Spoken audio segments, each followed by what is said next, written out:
छत्तीसगढ़ के स्वास्थ्य मंत्री टीएस सिंहदेव दिल्ली से राजधानी रायपुर पहुंच गए हैं। स्वास्थ्य मंत्री टीएस सिंहदेव से दिल्ली में सोनिया गांधी से हुई मुलाकात को लेकर पूछे गए सवाल पर कहा कि ये एक सौजन्य मुलाकात थी, इसके बारे में कुछ कहने के लिए नहीं है।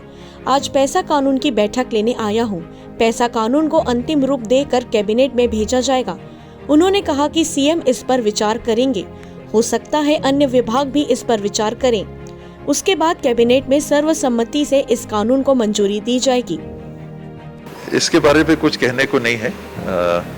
अभी आया हूँ, पैसा नियम जो बनने हैं कानून के छत्तीसगढ़ में, उसके संदर्भ में अंतिम राय ले रहे हैं। विभागों के पास भी भेज दिया है।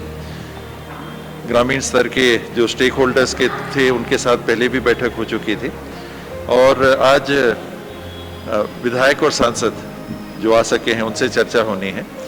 ये सारी जानकारियां अंत में कैबिनेट में रखने के पहले मुख्यमंत्री जी के समक्ष रखेंगे और उनके तरफ से भी कोई बात होगी तो नोट में इंक्लूड करके और फिर कैबिनेट में प्रस्तुत करेंगे। 22 तारीख की कैबिनेट में आएंगे? नहीं, ये तो संभव नहीं, क्योंकि अभी तो विभागों के पास गया है कुछ ही दिन पहले, तो विभागों की राय मुझे नहीं लगता कि 15 दिन के पहले संभव है। और उनकी राय, विभागों की प्राथमिक राय आने के बाद फिर मुख्यमंत्री जी के समक्ष मसौदा रखेंगे। तो वहाँ के उनके भी जब सुझाव होंगे वो भी हो सकता है कि विभागों से चर्चा करना चाहें और फिर अंतिम स्वरूप जो लेगा फिर उसको कैबिनेट में रखेंगे।